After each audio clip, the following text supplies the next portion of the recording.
Hey everyone, today I'm joined by Patrick Kizny. Patrick is the founder of Futurecrafting and a creative entrepreneur with over 2 decades of experience leading firms in digital marketing, branding, and Hollywood-grade CG and VFX. He has worked with clients all over the globe and now helps other creative firms unlock value and scale their impact with his value method. I brought Patrick onto the show to share his insights on how marketing agencies can create value, communicate it effectively, and position themselves strategically in the value chain. If you have ever struggled with positioning, pricing, or just making your value clear to clients, this episode is for you. In this episode, we discuss why value alignment between agencies and clients is often broken, how agencies can position themselves better in the value chain, the importance of value-based pricing, how to shift from being a vendor to a strategic partner, and more. Today's episode is brought to you by ZenPilot. There are lots of tools out there for agencies to manage projects, but any project issues aren't usually caused by the tool, they're from your own processes. ZenPilot helps agencies implement their project management tools while streamlining operations, so your team can move from chaos to clarity. You can see for yourself at zenpilot.com/forward. Today's episode is sponsored by Parakeeto. You know that task in your agency that involves pulling together data and context across finance, operations, and new business just so you can make better decisions? This is exactly what the team at Parakeeto helps do. They make whoever is managing that task look like a rock star, using their proprietary frameworks, technology, and services to set your agency up for the best decisions. Don't let missing and disparate data be the reason your agency struggles. You can learn more at parakeeto.com/forward. And now, Patrick Kizny. It's easier than ever to start an agency, but it's only getting harder to stand out and keep it alive. Join me as we explore the strategies agencies are using today to secure a better tomorrow. This is Agency Forward. What is the value method? That's a great question. And there is no single answer. I could say it's my secret sauce that make people hire me. The other answer would be it's a integrated way of looking at industry problems in the agency and creative ecosystem. And I think let's explore this one maybe. So the problem is we're kind of trying to sell something which is not entirely what clients are buying. And, running an agency is not an easy feat on its own, and we're making it much harder for ourselves. So, we do it by trying to sell different things than what clients buy. And generally, we're good in the language of creative, whatever you do, like whether these are websites or videos or, renderings or whatever that is. And we think that's the value, right? We're good in the language of creative. Business speaks the language of value, and that's a little bit different thing. So I often joke that the value method is the cure for value blindness in the industry. And, without further suspense, let's get into that. So generally, there is a huge disconnect between what we sell and what clients buy. We think it's pixels, the websites, the videos, whatever it is, and clients buy something entirely different. What it is? Well, you would have to kill me. Jesus. What it is, I would have to kill you. You have to find the answer on your own. I prefer the first one. But generally, this is not the stuff that you're getting in a brief, right? Imagine a brief lands on your desk and it says, we need a video, right? And you're so fucking amazed by the fact that someone finally got you a brief and you're ready in your tracks to start filming. And that's how we fail, because we don't align with the client on what they really need. What is the true outcome that they want to achieve with that? What is the whole thing serving? And what is their personal goal of doing this, right? There are so many things. So the way I think about it is that value is not what is in the brief, it's in between the lines of the brief, right? And it's your duty to uncover it, right? Yeah. So I think that's one of the most important pieces of being able to lead with a strategy with your clients. Because if, like what the example you were just getting into, right? If they say, hey, we just need this video and stuff, and you show up and you help them make that video, and then they don't get the result that they want, or it's a different result, right? It's just not what they were expecting. It's like they're going to blame you for that, even though their strategy was wrong at the start. And so if you can go in and actually show them, hey, this is probably what you actually want to do with this, right? Because I've done this 1,000 times. I've seen this play out. Let me show you what's actually possible here, and then help them make it. Right now, you're actually showing them the value and helping them produce it. So yeah, I can see that going a long way. Yeah, definitely. And I think it all breaks down to a mindset. Like when you finally get this breakthrough that it's not the pixels that you're selling, it's not this video, but the outcome and what it is capable of delivering to the client. That's where you start being sensitive about it, and you can easily and really naturally discover or uncover what it is on every single project for every single client. And these things vary. Like it will be different on each and every project. But at the same time, you can flip it around and think that, okay, we will focus on one high value thing that we're producing. In your world, that's called an offer, probably. And we'll go above the generic level of services that, by the way, nobody buys anymore. 20 years or 25 in the industry past, and if you're still selling generic services, good luck. It's probably the future doesn't await you. So what do you think is contributing to this value blindness? That's a great question. I think that the primary thing is that we're fucking creatives and we love what we do, right? Most of people that are in the creative industry started their agencies not because they wanted a business, but because they were creatives and they wanted expression. They wanted to create great work. They wanted the thrill of awards and impact and, all this kind of stuff, right?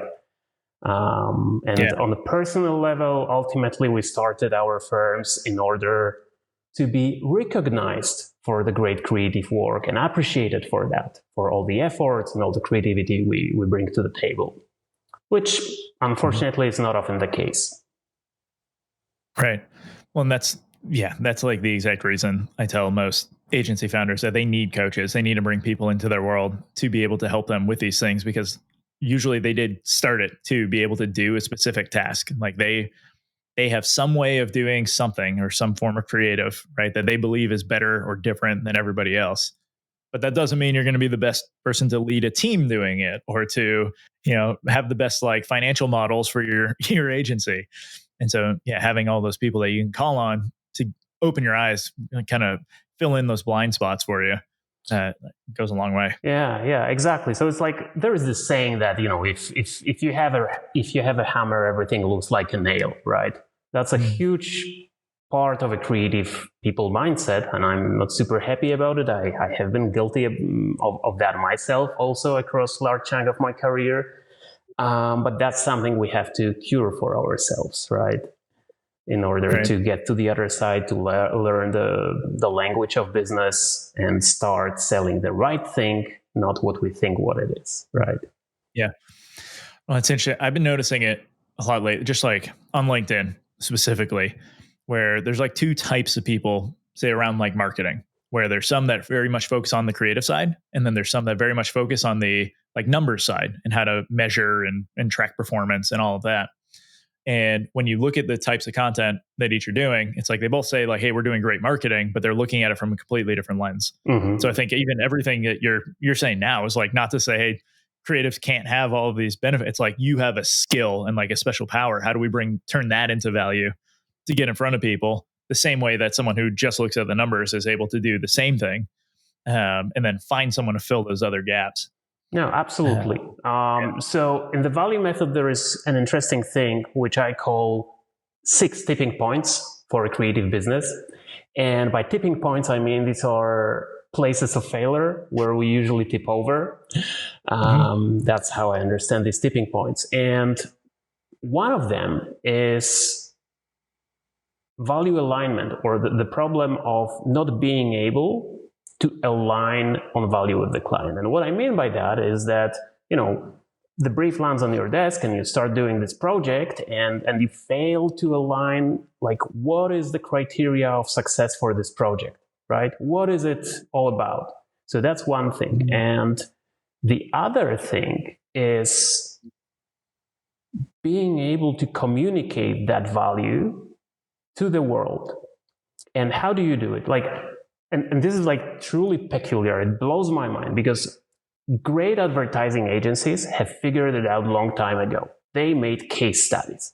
And if you look at good case studies, but by good old agencies, they talk about the outcomes and they talk about the impact of the work, right?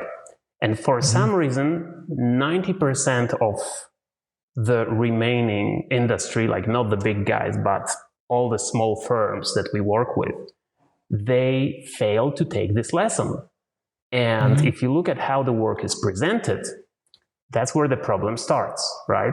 Because if you are on a visual creative side of things, you will usually say, new work alert, or our work for Adidas, or Nike, or this or that. And where's the impact? Where's the context, right? So we're essentially supporting something which is killing us, which is commoditization of creative services, because we're making it easier for the client to compare us on the looks of the work instead of giving them real reasons and understanding to show what was the impact of the work, right? Right. Yeah. Service saturation. You see it with testimonials even, where it's like someone will just get a testimonial that says, they were awesome. And it's like, you're missing so much opportunity there to, like, what was the pain? What brought you to them? Because someone else is probably feeling that same thing. And then how do they actually deliver on that? Like, you can capture that in a 2-sentence testimonial. It's really not that hard. Exactly. So when you go back to this communication thing, because like you don't really need so much. And I hear it so often from clients that I work with. What they say is that, okay, but we're not a performance marketing agency, right? We don't have access to clients' metrics on like how much of the revenue we generated or how many units were sold in a result of our video or whatever that was, right? So they use it as an excuse in order not to produce meaningful case studies. And it's true, oftentimes you will not have access to all the metrics you would like. But at the same time, even if you are not a performance marketing agency and you are not selling hard results, as you said, which is common in this marketing camp, it's on you to go through the step of value alignment, which is establishing the criteria of a success of a project once you start it, when you start it, right? And you can do it with every kind of project. You don't have to be directly responsible for selling iPhone 15 or whatever there is right now. 17? Jesus. I don't know, 18. Stopped being excited about it long ago. Anyways, you're not directly responsible for the sales or in charge of the sales. You have no access to this metric, but you can invent other metrics with the client, right? And once you establish them on the beginning of the project, that becomes the fuel for your case study, because all of a sudden you can show the process. Here is the problem. Here is what we align on the client with. Here is what we constituted as critical for the project. Here is how we delivered it. And here is how we over-delivered it, right? Because you have a baseline and you have a clear criteria. I wonder if it's just a fear of asking for that data, or they just don't know how to ask. Because it seems pretty simple to just tell your client, like, hey, if we can get access to this information, it means we can keep refining our work to get better results, right? Whether you're a performance marketing agency or not, it only makes you better. But so, like, what do you think the disconnect is there to be able to just ask and get that information so that you can actually produce more value? Well, I think it's the lack of awareness, it's lack of processes. Like the first most rudimentary reason for that is value blindness and not being able to think in terms of value. Once you get over that issue, then you start thinking in terms of value. And then you start thinking in terms of, okay, this project will be successful only if we establish this and that criteria with the client and we deliver on it, right? And all of a sudden, once you do it, this problem resolves itself automatically because you establish this criteria. So once you have this awareness thing solved, everything starts being much easier, right? And then it's all about the routines, like sitting down with your team and putting to work routines which tell you that whenever a brief lands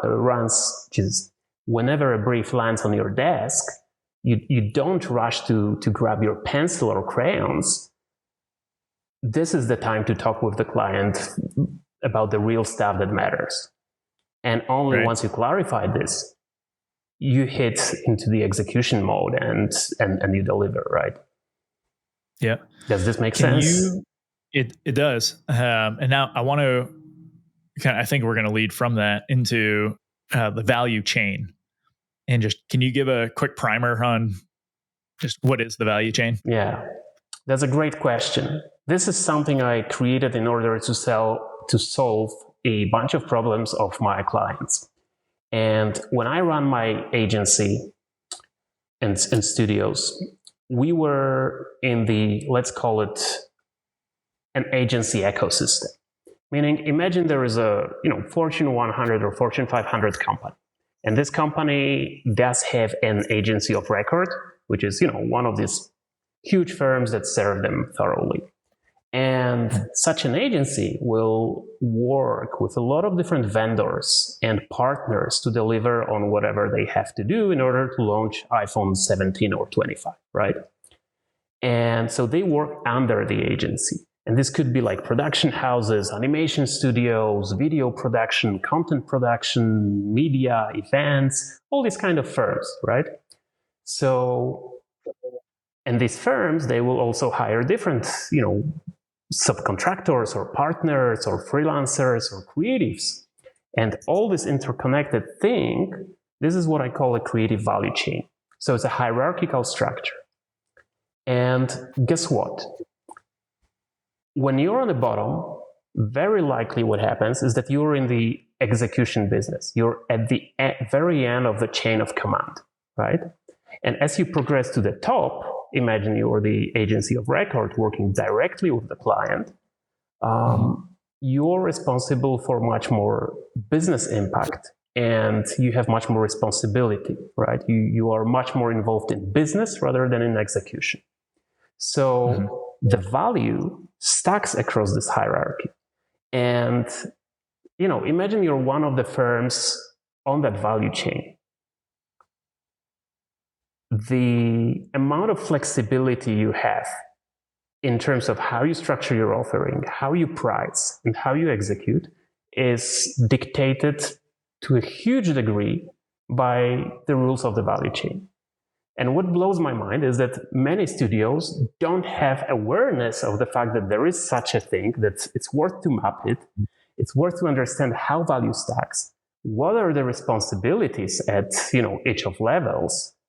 And, that awareness brings you a lot of power in order to make educated business decisions, which I call value chain strategy. Right. So, okay, actually, let's go into that. So the value chain strategy now. What's the first step? What if you're an agency's in an engagement or relationship with the client where they want to start moving up that value chain to have more impact within the business? What can they be doing in order to make that happen? And we're talking about a situation where there is an agency working directly with a client. Yes. So you're already at the top of the value chain, right? Because majority of digital firms and software development companies and all these, they have pretty short chain. They are next to the agency, right? So it's a short chain. Well, so you already have plenty of opportunity to talk business, talk outcomes, talk value, and produce more impact.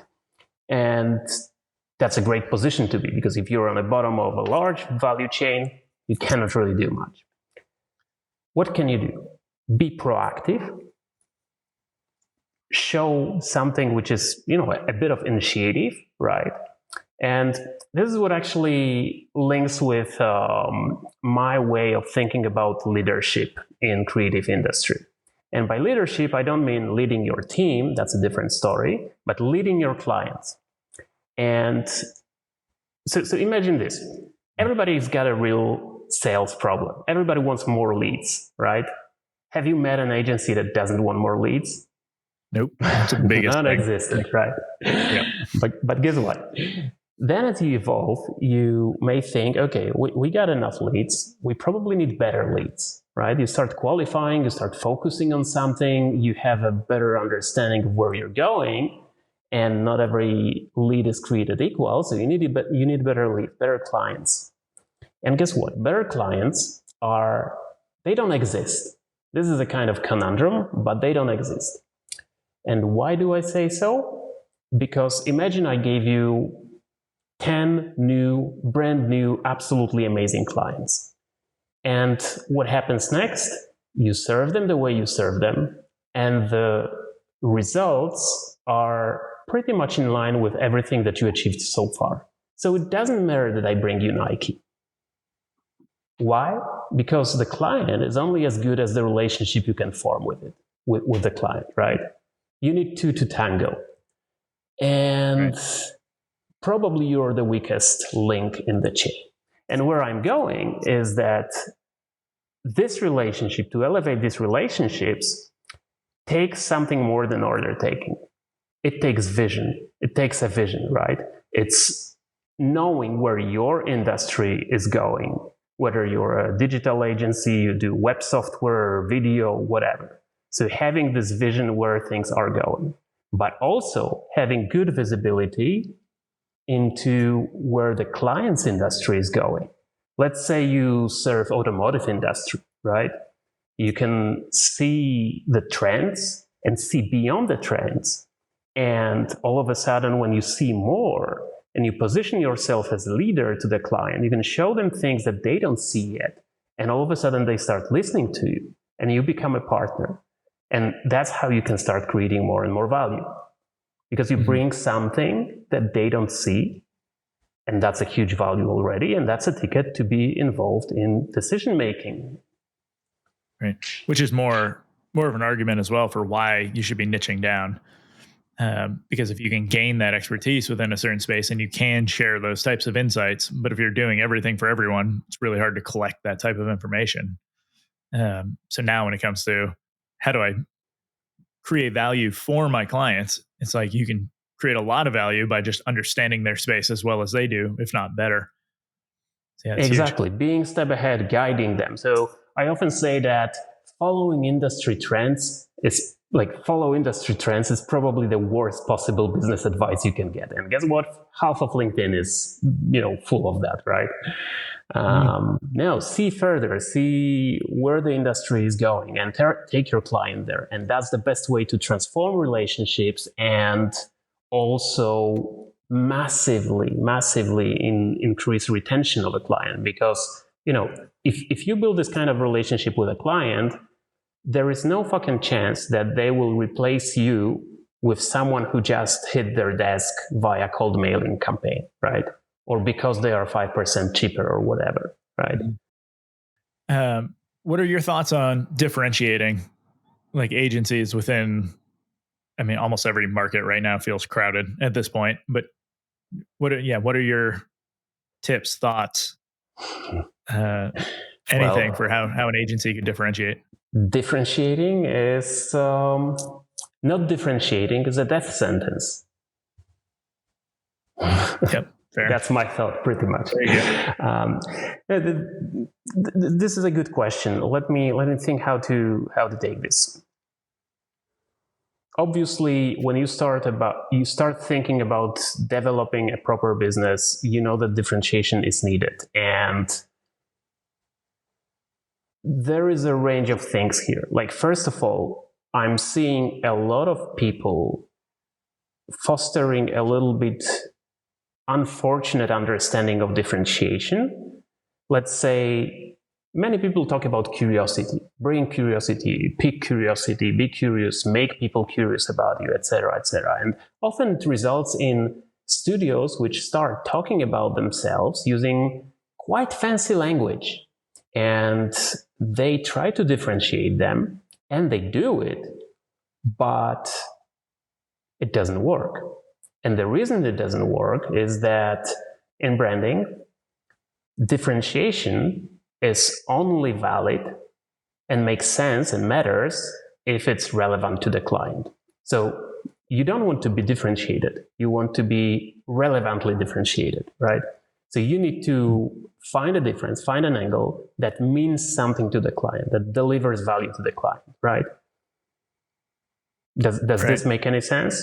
Yeah, no, it does. And at the same time, by the old and good school of branding, differentiation that makes sense is a radical differentiation. And what I mean by that, bringing some examples from the creative industry, it doesn't matter whether you do websites in Webflow or in whatever, WordPress or whatever platform of the day you choose, and you do this and not something else. Because does it really matter to your client? No, it doesn't, right? So what are the good ways of differentiating? What I'm saying about the industry a lot is that if there is an area of innovation in the industry, it's in the business model, right? So differentiate by how you offer your services, not what you offer, because to the client, it doesn't matter if you do websites in Webflow or WordPress, right?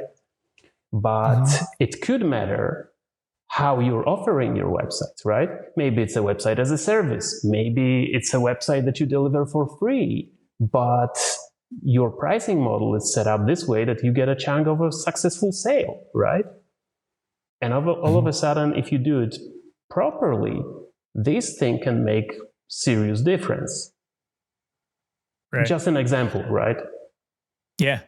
Well, I want to go a little deeper on one of the examples that you just made. Let's get into value-based pricing. How do you recommend agencies approach that, or even go through like the thought process of whether it could work for them and how they could start it? Great question. First, let's go back to the value chain. One of the reasons I introduced this term is that I saw a lot of people getting hyped over value-based pricing because, 10 years ago or 15, whatever the date was, Blair Enns and a few other guys set up the foundations theory for value-based pricing. It's there. But the practice, it's a little bit more complicated. And the reason for that is that the theory is there, but there is no user manual for it. So the entire value chain thing is the missing step. And why do I say so? Because I had a client who had a problem. They wanted to, they didn't really understand whether and like what are they doing wrong with value pricing and why it doesn't work for them and how to go about it. And I look at them and I plotted quickly the value chain, and on a piece of paper, napkin sketch, I created the value chain map for their specific business. And guess what? It turned out that they are on the very bottom. They are in the execution business. They are too far away from the client. And trying to establish value-based pricing in that business is absolutely ridiculously impossible because the context doesn't allow you for that. On a contrast, when you are an agency which is very, very close to the client, working tightly, you have a little bit more business stake. That's a good place to implement value-based pricing. So the notion of like distance in the value chain, that's the first thing. Whether you want to do it or there is a possibility of doing it. Just to give you another example, a friend of mine is running a VFX studio. And the business model of VFX studios is quite typical. Most of them run the same business model. They are in the execution business on the bottom of value chain. And they understand that they are at the very end of the digestive system. And that's not the place to even entertain the idea of value-based pricing, right? They have absolute clarity on how the system works. So they don't do it simply because there is no place for it. So it's not for everyone. Yeah, and it makes sense. Coupling it with the value chain has it making a lot more sense, right? If you are stuck as an implementer down at the bottom, the value that you produce is not tied, like the strategic value you're able to provide is much less, and that's what people are going to tie a lot of more value, right? It's not just clicking buttons down at the bottom, and so the more you can position yourself in those seats where people are going to you for the strategic advice, now you're actually setting it up so you can do other pricing models and provide more value. So one part of, like, let's say the default way of value chain strategy is like going up the value chain, right? Adding higher order business responsibility, strategy, creative, etc., raising your business stakes. But that's not the only value chain strategy that you can take, because there are many companies which can increase their impact and profitability sitting exactly where they are in the value chain. Let's take a VFX studio as an example, right? It's impossible to think for majority of VFX studios to go up the value chain because of how the entire system works. However, they can increase the value that create where they are. They can, use AI, use automation to deliver things faster and better and deliver more formats, or do things less expensively, or whatever that is, right? There is so many ways of creating and maximizing value on the spot without going up the value chain. So that's one possibility. The other possibility is that you can branch out. You can try adding services or focusing your service zone in order to increase that value. And then there are these huge gaps in terms of like aligning on value with the client, because so many projects, even in the VFX industry, can be improved simply by having better value alignment and communication with the client and having the right people asking the right questions at the right time, right? Right. Makes sense. So that's a last question. If you had to give an agency kind of like the first step in how they look at the value they're able to provide and like gain that awareness, where would you point them? Go and ask the client. Because look, with value, it's like truly peculiar. And part of the value method is that I'm right now making it a deck of cards out of it. And there will be cards with the definition of value, because we should even start with this. Like, what is value, right? There is no single definition in my system. However, one way of thinking about it is that value is not what you say it is. It's in the eye of the beholder, right? Because it's your client's perception of things that constitutes whether there is value in there or not. And therefore, it makes a total sense to go to your client and ask them, right? So what can you do? First thing you can do is gather the last 50 or 20 projects that you've done, go to the client, set up an interview, or invite them to a podcast or to a dinner or whatever that is, and talk to them. Discuss and try to be curious about what was really important to them in what you delivered. And it turns out that more often than not, they will surprise you, because you think it's the award you got for a flashy website or amazing movie, but they will tell you that you asked the right questions, or you were on time, or they were able to impress their competitor, or whatever that was, right? And start gathering this information, and this will give you cues into all the areas where you were value blind. Right? Yeah. So that's for existing clients. And at the same time, the industry is a little bit demanding right now, to put it mildly. And I think that firms fall into two buckets. They either need a survival kit or a future-proofing kit.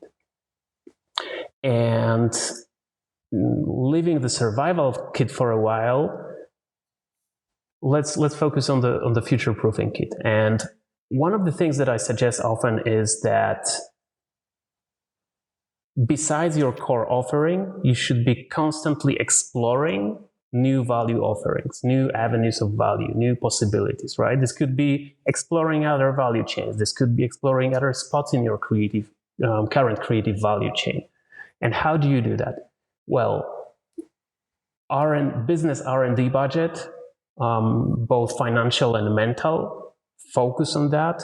Go talk to people, ask about new possibilities, explore new options, do prototypes, test it with the clients, do all these kind of things, because that's the only way to establish a new thing and catch it early on, while your core offering is becoming obsolete. Because let's be honest, the industry changes rapidly, right?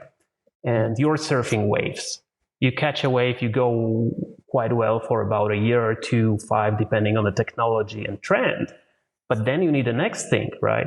So you don't want to go as long as the thing, wears out.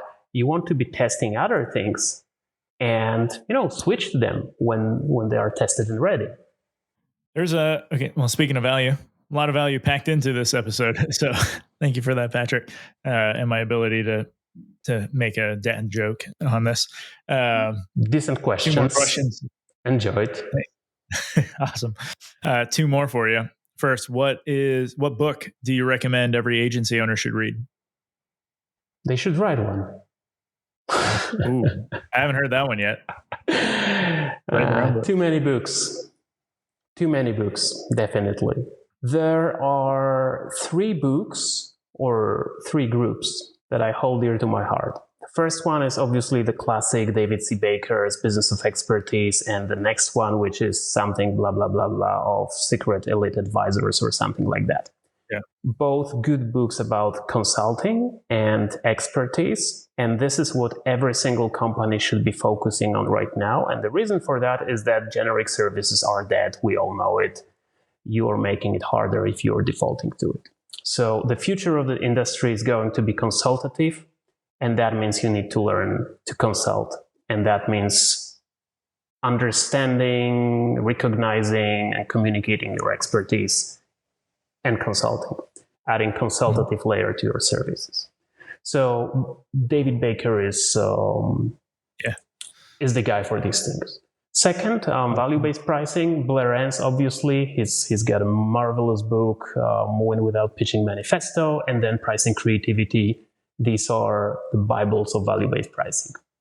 And then there is a third book, a tiny one, coming from our good fellow, Max Trailer.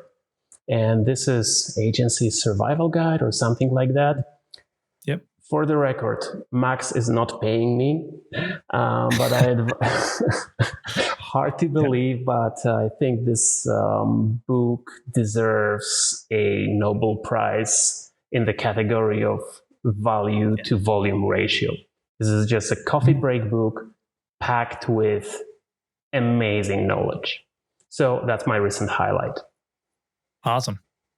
All right. My last question for you. Where can people find you?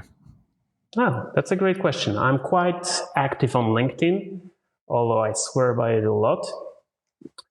There is Futurecrafting.express. This is a place where I host my insights and my podcast, and there is a lot of discussion over there.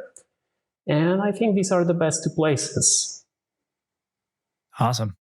All right. We'll get those linked up in the show notes. Patrick, thanks for joining.